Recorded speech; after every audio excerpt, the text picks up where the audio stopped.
God aften og velkommen til Ibens Aktieblog. Som I nok har læst inde på min hjemmeside, så har jeg fået aftalt, at vi skal mødes, eller jeg skal ind og besøge virksomheden Coloplast AS, for at høre lidt mere omkring, hvordan deres aktiekurs er blevet påvirket, og hvordan deres situation er nu. Om det eventuelt er noget, man skal investere i fremtiden, eller om det går helt frygteligt til derinde. Lige for at give jer et kort brush-up, så som I nok ved, så er Coloplast en medico-virksomhed, som ligger oppe i Hørsholm, hvor jeg skal op i morgen og besøge dem. Og det er en global virksomhed med over 9.000 ansatte, så de er altså rigtig, rigtig store, og er som sagt AS, et aktieselskab.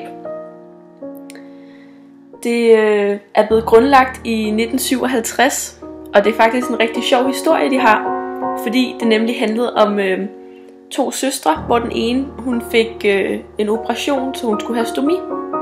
Og dengang havde man simpelthen sådan nogle metalkar, man gik og rendte rundt med, og de sad ikke helt tæt til, og de var rigtig klodsede at have med, så man ikke rigtig kunne komme rundt og være så mobil, så man sad derhjemme, og der lugtede virkelig frygteligt, så der var ikke nogen, der ville besøge en. Men så synes den her søster så, at det var virkelig sundt, så hun undersøgte det lidt, og hun var sygeplejerske, så hun fik simpelthen lavet den første stomipose, og grundlagde så Coloplast, som så er en enorm virksomhed i dag. Så det bliver rigtig spændende, og jeg glæder mig utrolig meget til at møde dem alle sammen.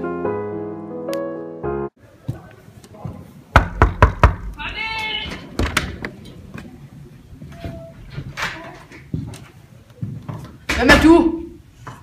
Jeg kommer fra Ibens Aktieblog. Vi havde aftalt, at vi skulle mødes i dag. Ibens Aktieblog? Ej, det har jeg glemt. Undskyld, Iben. Jeg roder. Ej, det er jo ikke... det... Jamen, hej igen. Nu er der kommet lidt mere ro på. Du ved, det er jo meget stresset at drive sådan en her virksomhed. Ja, altså, vi har jo utrolig meget at lave, og hvis det skal gå godt i virksomheden, så vi jo ønsker, så skal der også knokles på. Men velkommen, Iben, og din aktieblog. Det er jo vigtigt, at vi også promoverer, at folk udad til os synes, at vi er en god virksomhed.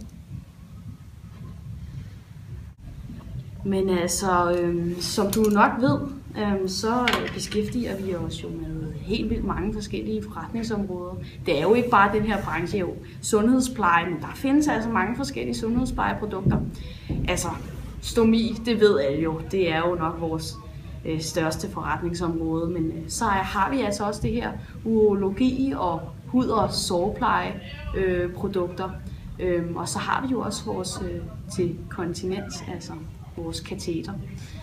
Men ja, det er jo vores dejlige forskellige forretningsområder, der også gør, at vi er lidt mere sikre, fordi vi netop breder risikoen ud, når vi har flere. Vi er jo Danmarks største medico-aktør og virksomhed, og ja, jeg vil jo ikke prale, men i sidste regnskab, der 2013 til 14, der var vores omsætning jo altså på de her 12,5 milliarder kroner og et resultat på 2,4 milliarder. Og det er jo ikke noget, man skal prale. Men det er jo et stort beløb, det ved vi alle sammen godt, og det er vi jo selvfølgelig meget stolte af. Vores medarbejdere, de er simpelthen så glade for mig og for hele institutionen, altså vores virksomhed generelt, ikke? Altså de banker hele tiden på bare for at sige hej. Du kan se, altså de er simpelthen så glade. Men det er jo også fordi, vi giver dem forskellige kurser, så det uddanner jo vores medarbejderstab, så det er, at de kan være potentielle til at udvikle gode produkter. Så ja, det gør vi, og jamen, de er super glade. De er super glade for os. Men ellers så håber jeg, at du hygger dig herinde, og du banker bare på de forskellige steder, og så noget produktion og noget, også noget HR-ansat, der vil vise dig rundt, og noget økonomi selvfølgelig. Men ja, tak for besøget. Tak for det, Lars Rasmussen. Ja. Men du holder dig inden fra stregerne, okay? Nu holder jeg mig selvfølgelig inden for stregerne, som Lars han lige forklarede mig, så ikke noget med at gå udenfor her. Jeg bliver inde på stregerne.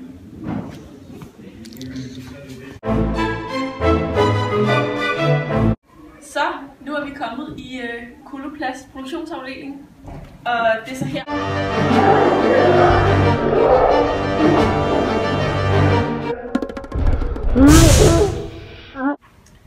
Nu er vi så tilbage igen, og alle er i god behold. Her er så en prøvemodel, som vi godt må røre ved.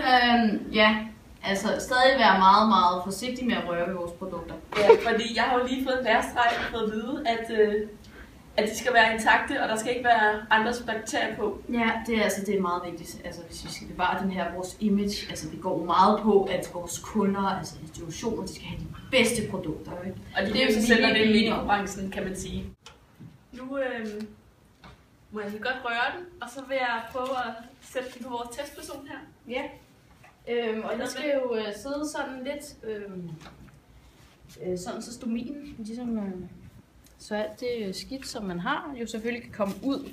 Og det er vores nyeste model, det her. Den ser, det er stadig en prototype, så det er klart, at den selvfølgelig har, den har ikke den rigtige farve og så videre, den skal se anderledes ud.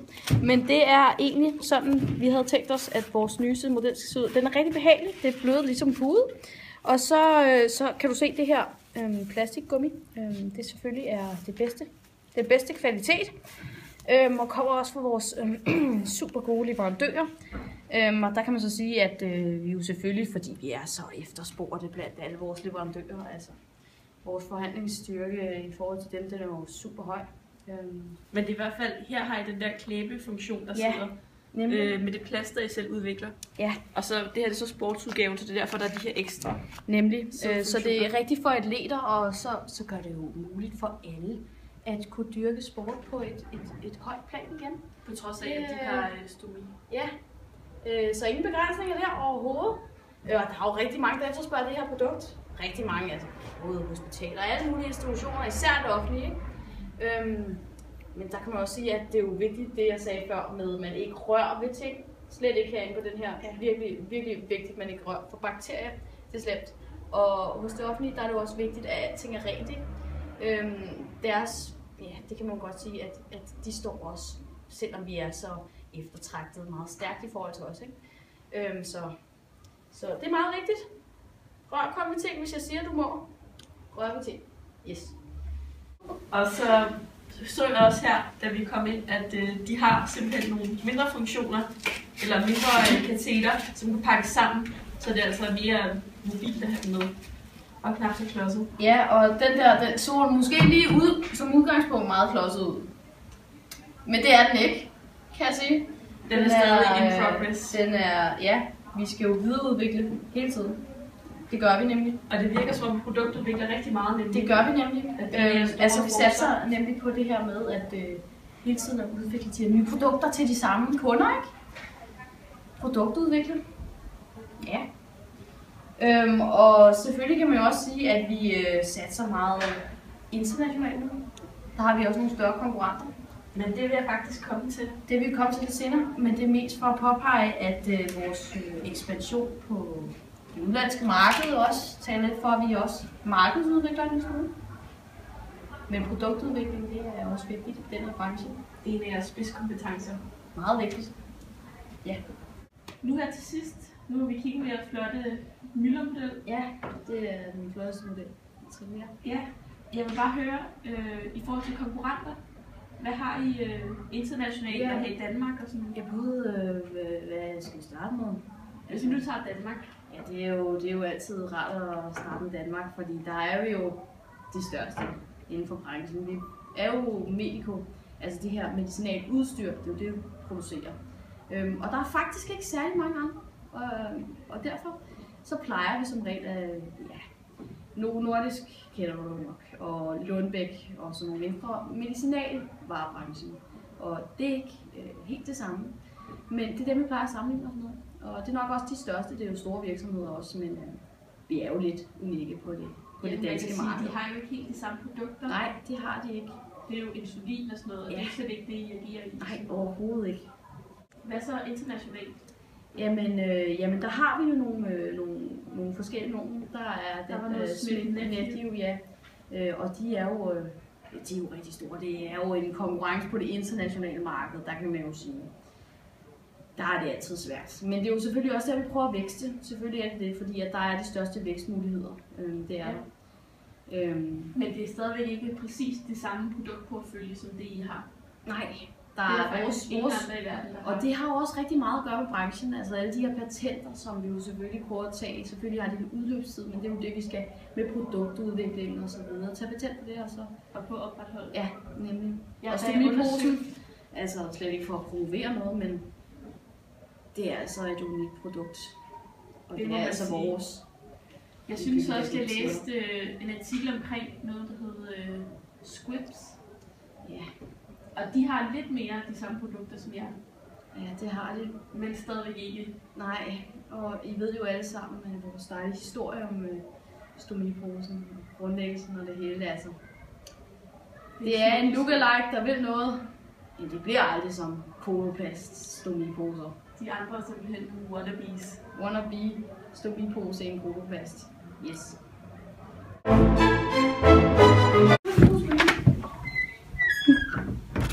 Goddag, Anne Regitze. Goddag! Jeg er i gang med at lave en udsendelse omkring Coloplast, og jeg vil gerne snakke med nogle fra jeres HR-afdeling omkring jeres omverden. Jamen, så er du da kommet det fuldstændig rigtige sted her. Det lyder rigtig godt. Kan du fortælle mig noget omkring det? Jamen, ved du hvad? Det kan jeg gøre. Omverdenen for Coloplast. Interessant spørgsmål.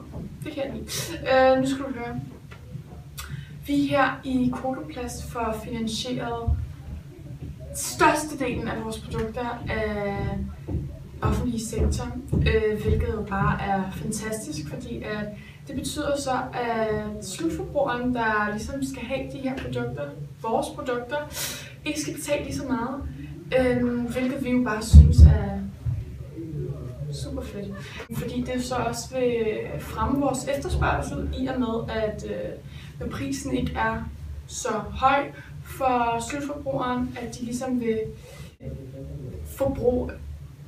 købe flere af vores produkter, fordi at prisen som sagt ikke er så høj. Så det er super dejligt. Så et stort tak til dig, Helle, for at finansiere vores produkter med 85%. Sætter vi stor pris på. Og den nye sundhedsreform fra 2014, den er jo også bare super dejlig for os, fordi den gør sådan, at flere sygehuse, flere læger skal have flere ressourcer, altså vores produkter, til patienter. Så det er jo også bare win. Men det skal jo så siges, at vi vil også have klaret os strygende uden, men vi siger jo ikke nej tak til lidt lækkerier. Vi er også meget internationalt fokuseret og har fået blandt andet en hel masse nye markeder, såsom Afrika og Sydamerika, hvor det for dem er gået bedre, både politisk og økonomisk, og det vil så igen, eller det betyder så igen, at det går super godt for os her i Coloplast. Dertil er vores produkter ikke særlig præget af konjunkturændringer, fordi vores produkter netop er nødvendighedsvarer. De er altså uelastiske, fordi at hospitaler, sygehuse, whatever, de har brug for vores produkter. De skal ligesom have de her produkter for at helbrede, hvad ved jeg, patienterne. Vi har næsten monopol på det danske marked, men på grund af den danske lovgivning, som ikke tillader det, så er vi differentieret oligopol. Men det er også fint for os, fordi at vi vil også gerne give vores konkurrenter en chance for at snuse til succesen.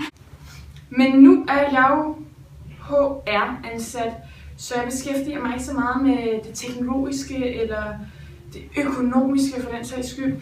Men du virker rigtig sympatisk, så jeg vil tilbyde dig, anbefale dig at gå ned til Flemina som sidder nede i den økonomiske og teknologiske afdeling. Og hun vil helt sikkert rigtig gerne svare på alle dine spørgsmål. Fordi at i Coloplast er vi jo så åbne. Ja, Flamina, hun er så ikke dukket op endnu, så jeg sidder lige og venter på hende. Og der kommer hun sørme. Hej, hvem er du? Det er mig fra Ibens Aktieblog. No. Vi skulle snakke om jeres økonomi. Iben, okay. Hej Iben, jeg er lige kommet fra golf, kan du se. Ja, du ved, vi har jo råd til den sport der. Money, money, money, must be funny in the rich man's world. Men så skal jeg jo fortælle dig noget om vores økonomi. Ja, lad os sætte os hen. Ja.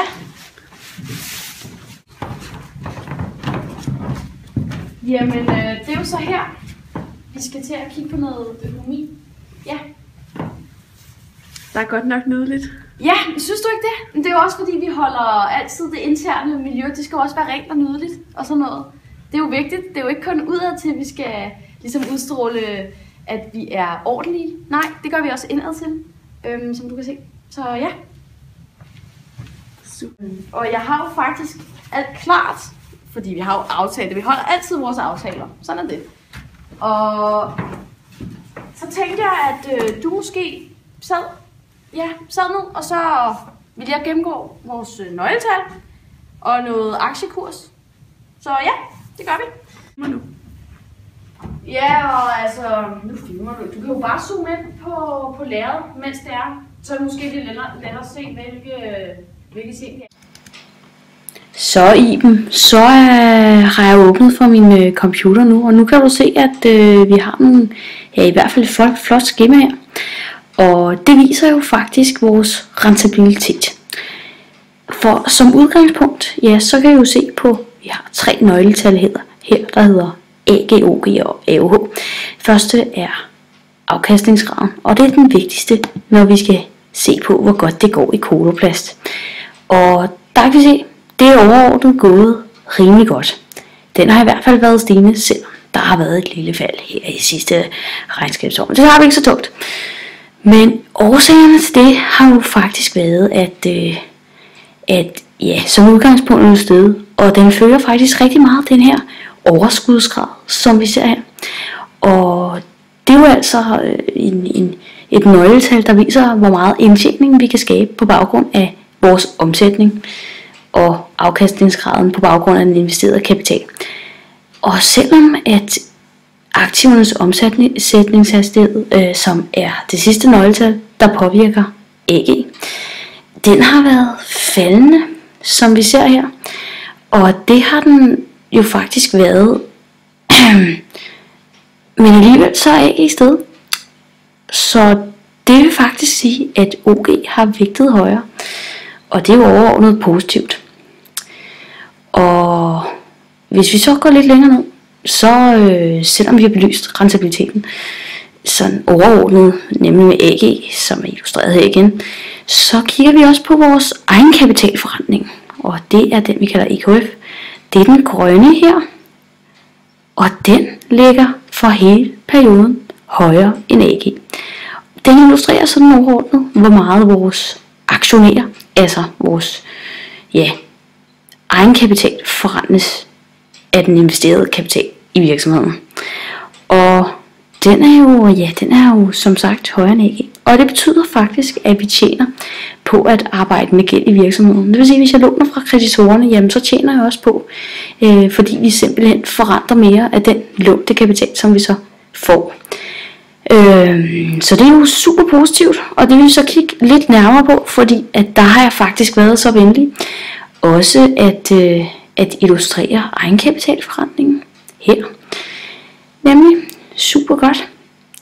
Og der er der så 2 sådan overordnede nøgletal, resterende nøgletal, nemlig gældsrenten, som jeg sagde før, der har været mindre. Det ser vi altså, den ligger på et meget okay lavt niveau i hvert fald sammenlignet med vores forretningsevne, der er utrolig ufattelig høj, og som oven i købet ligger på et utroligt højt niveau, nemlig sammenlignet med markedsrenten, der ligger på cirka de 2-3% nu til dags, næsten 1. I hvert fald så ligger den på de 50,78 i sidste regnskabsår 13-14, og vores afkastningsgrad 31,18, og det er jo utrolig flotte tal. Men hvis vi kigger af på egenkapitalforrenten igen, så kan vi altså også se, at gearingen den har godt af måske at være, vil nogen sige, over 1, når det kan betale sig for os og for andre virksomheder at arbejde med gæld. Det siger man nok hos jer. Det kan jeg forestille mig, man gør, når man ser sådan en virksomheds nøgletal. Men hvis vi kigger på det, så har vi jo faktisk kun haft det fra det første næsten lidt ind over anden regnskabsår for den her 5-årige periode. Men det gør jo egentlig ikke så meget, for gearingen den bliver jo ligesom udregnet som alle de gældsforpligtelser, vi har i forhold til vores egenkapital. Og som man kan se på de tre sidste år her, fra den her periode, der har den ligget under 1. Og det er jo i princippet super godt, fordi faktisk så betyder det jo bare, at vores egenkapital er en vis størrelse. Og det viser jo faktisk også, at vi er rimelig solid virksomhed. Og det vil jeg faktisk også godt vise dig, nemlig det her med at være solid og være en fornuftig drivende virksomhed. For det er vi jo i Coloplast. Det kan vi ikke komme udenom. Så derfor kigger vi også lidt på noget soliditet og likviditet nu. Selvom, det er bare noget ekstra viden. Men der kan vi jo faktisk se, hvis vi kigger, der bruger vi likviditetsgraden og soliditetsgraden. Det gør nok os selv, når du analyserer, men der kan vi se den første røde her. Det er vores likviditetsgrad. Og som udgangspunkt, som tommelfingerregel, der skal den være på selvfølgelig 100%, fordi det betyder, at vi kan betale vores gældsforpligtelser tilbage. For den beregnes som vores omsætningsaktiv divideret med vores kortfristede gældsforpligtelser, altså dem, som vi skal betale inden for den kommende regnskabsperiode, jo ikke? Og den ligger jo super flot. Den svinger lidt, men den ligger overordnet også, som den helst skal være over de 150%, som nemlig indikerer en fejlmargin, en sikkerhedsmargin på de 50%, så man kan være sikker på at tilbagebetale sine kreditorer i rette tid. Så det er super fint. Så har vi vores soliditetsgrad hernede, og den skal som udgangspunkt ligge på 30-40%. Og den ligger faktisk også for hele regnskabsperioden, analyseperioden, over. Og den er vores egenkapital sat i forhold til vores aktiver, og det er jo super fint, synes vi her i Coloplast. Det synes vi altså. Så er der godt nok nogle skeptikere, der mener, at det for et forretningsmæssigt hensyn ikke måske er det bedste, fordi at det er selvfølgelig klart, at når man har en høj soliditetsgrad, så har man også en lav gearing, og det så vi på heroppe. En lav gearing, og der kan man forestille sig, at hvis den havde været lidt højere, så havde vores egenkapitalforretning også været meget højere. Men nu skal vi ikke være, for den ligger allerede på et meget højt niveau. Så jeg synes, at vi bare skal acceptere det så værende super godt for Coloplast, og at vi klarer det sindssygt fint. Og så er der også nogle andre kritikere, der er lidt skeptiske over for vores likviditetsgrad. De kunne forestille, alle forestille sig, at alle de likvide midler, som vi har sat her som en sikkerhed, de kunne være placeret til noget, der forrentede lidt højere. Nogle aktiver, der forrentede lidt højere. Så det påvirker jo sådan set vores afkastningsgrad negativt, og således også vores EGF, egenkapitalforrentning. Men det tager vi altså heller ikke så tungt. Det er helt fint, og det skal man ikke brokke sig over. Så super godt går det her i Coloplast, og i dem, så det er jo super godt.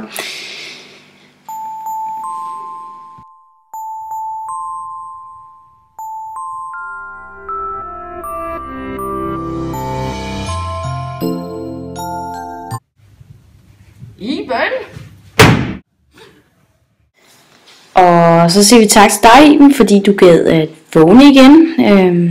Eftersom jeg nu gider at tage mig tid til at forklare dig om vores nøgletal og om vores, så vi er nået til nu, aktiekursen, som er yderst relevant. Så vil jeg værdsætte, hvis du holdt dig vågen bare lidt tid endnu.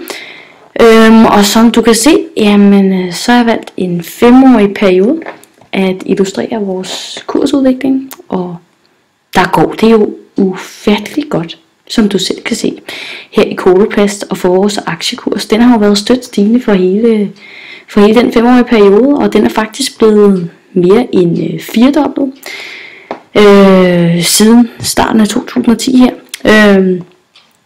Og det er jo ensbetydende med, altså det illustrerer jo faktisk, at der har været de her meget høje forventninger til vores vækst, og til altså de her høje forventninger til vores formåen og vores årsrapporter, de har været, når vi har offentliggjort dem, jamen, så har vi også skulle leve op til de mål, vi har sat os for. Og det har vi jo selvfølgelig også gjort, for det gør vi altid i Coloplast, og det er der jo ikke, er der overhovedet ikke noget at stille spørgsmålstegn ved, for det skal man jo selvfølgelig også, når man sætter sig mål for. Og så har vi selvfølgelig også haft utrolig meget fokus på de her omkostningseffektiviseringer, og det sammen med vores vækst, og blandt andet vores emerging markets, altså i Asien og i Afrika. Jamen der er det jo altså gået utrolig godt, og vores aktionærer, de har altså haft nogle høje forventninger til os, og det er super fint. Men hvis vi også lige prøver at sammenligne med, for det er jo også meget godt at illustrere med et indeks, og lad os tage C20-indekset, ja, vi tager her. Ja, se hvordan, det er den gule kurs her, og det illustrerer altså de 20 største aktier, virksomheder her i C20-indekset, der ligger Coloplasts aktiekurs altså betydeligt højere. Og det er igen bare med til at illustrere, hvor godt og høje forventninger, hvor stor en vækst vi altså har haft. Stor tillid til os, det er super fint. Men jeg har jo selvfølgelig også valgt at beregne nogle nøgletal til at illustrere, hvor fint det går. Og hvis vi først prøver at kigge på det her schema, jeg har lavet, har jeg altså prøvet, at jeg har taget udgangspunkt i de her 2 nøgletal, price earnings og kurs indre værdi. Og det er, hvis jeg tager fat i det første her, den blå graf, der illustrerer price earnings, P over E, så er den altså vores kursværdi sat over vores indtjening per aktie. Og det er jo faktisk et nøgletal, der illustrerer, hvor meget vores aktionærer og investorer er villige til at betale for 1 krones indtjening.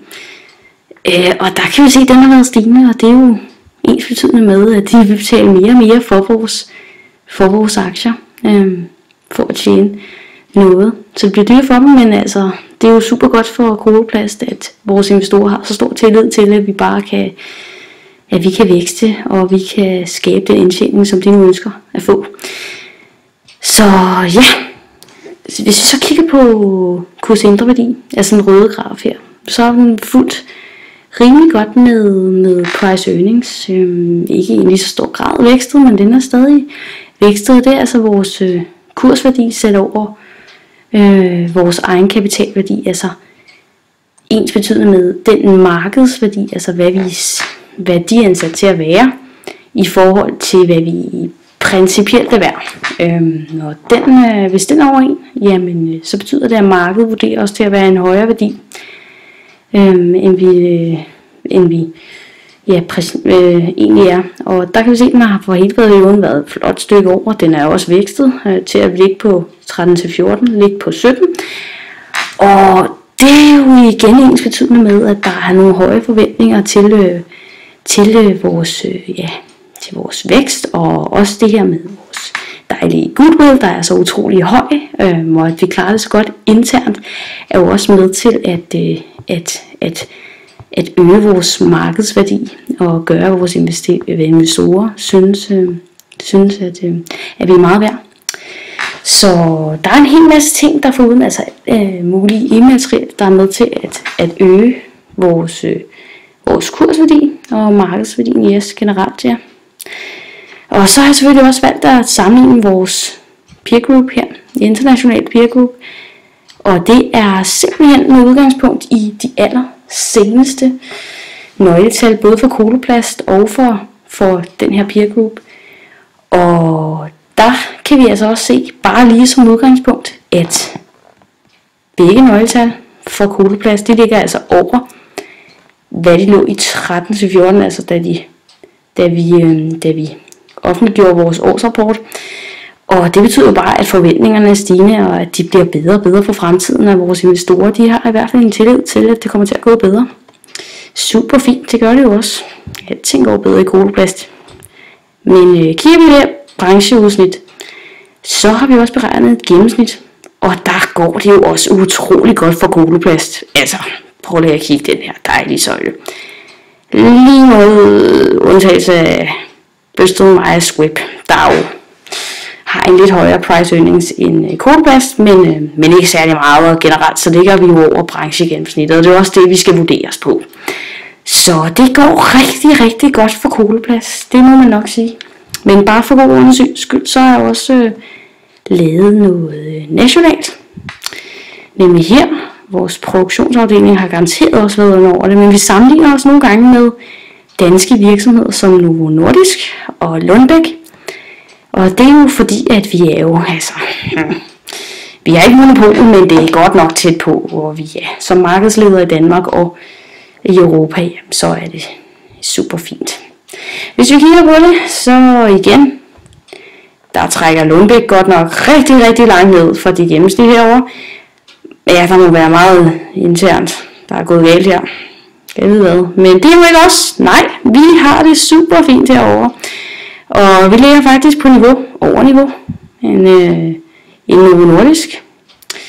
Så ja, der kan man jo sige, at det går super fint, og igen med til at understøtte, at de her forventninger til vores vækst og til vores udvikling i fremtiden, og til vores, at det er internt, der fungerer vi jo bare super, super godt.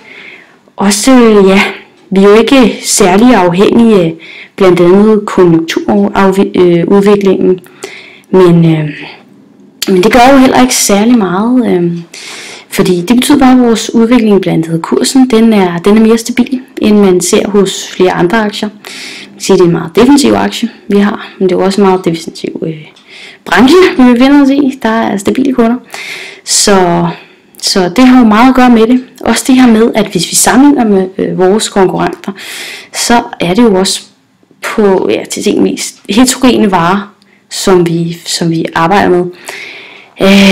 Man kan jo til en vis grad sige, at vi ikke har ens produkter, nogen af os. Netop fordi alle de her patenter og så videre, så er det svært endda at sammenligne med konkurrenter inden for branchen.